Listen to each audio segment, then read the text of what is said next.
अस्सलामु अलैकुम वरहमतुल्लाहि वबरकातुहू। कैसे हैं आप? नमाज के एक इंतहाई अहम मसले की तरफ आपकी तवज्जो दिलाना मकसूद थी।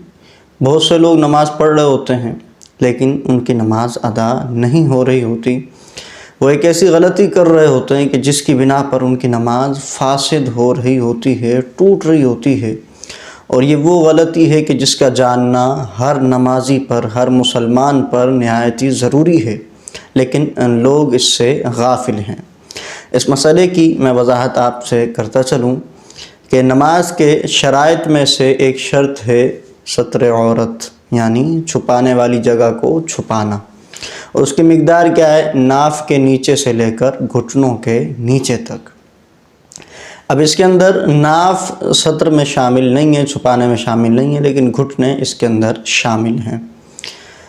पिछले दिनों क्या हुआ कि हमारे एक नमाजी मुझसे कहने लगे कि बहुत से लोग जो पैंट शर्ट पहनकर नमाज़ पढ़ रहे होते हैं, तो जब वो सजदे में जाते हैं तो बड़ा ही अजीब मामला हो जाता है कि जब सजदे में जाते हैं और शर्टें भी उनकी छोटी होती हैं तो शर्ट ऊपर से सरक जाती है और पैंट नीचे की तरफ सरक जाती है, तो यूँ जो है वो बदनिगाही का सिलसिला होता है। शरई क्या मसला है, इस पर आप कुछ तवज्जो दिलाएं, कोई एक वीडियो बना दें ताकि लोगों को इस मसले से आगाही हो जाए। तो याद रखिए, सत्र औरत में से हर उज़्व का छुपाना ये लाजिम है। अगर कोई भी उज़्व जानबूझकर किसी ने अगर खोल दिया नमाज के अंदर, तो खोलते ही उसकी नमाज फासिद हो जाएगी, टूट जाएगी। हाँ, लेकिन भूले से खुल गया, कसद नहीं था, इरादा नहीं था, और जो है वो बग़ैर इरादे के खुल गया। जिस तरह ये पैंट शर्ट वाले हज़रात नमाज़ पढ़ रहे होते हैं और सजदे में जाते, तो इनका कोई इरादा नहीं होता कि हम जो है वो ये हिस्सा खोल कर लोगों को दिखाएं, ऐसा कोई इरादा नहीं होता, लेकिन बिला कसद जो है बग़ैर इरादे के ये हिस्सा खुल जाता है। तो अब शरई हुक्म क्या है?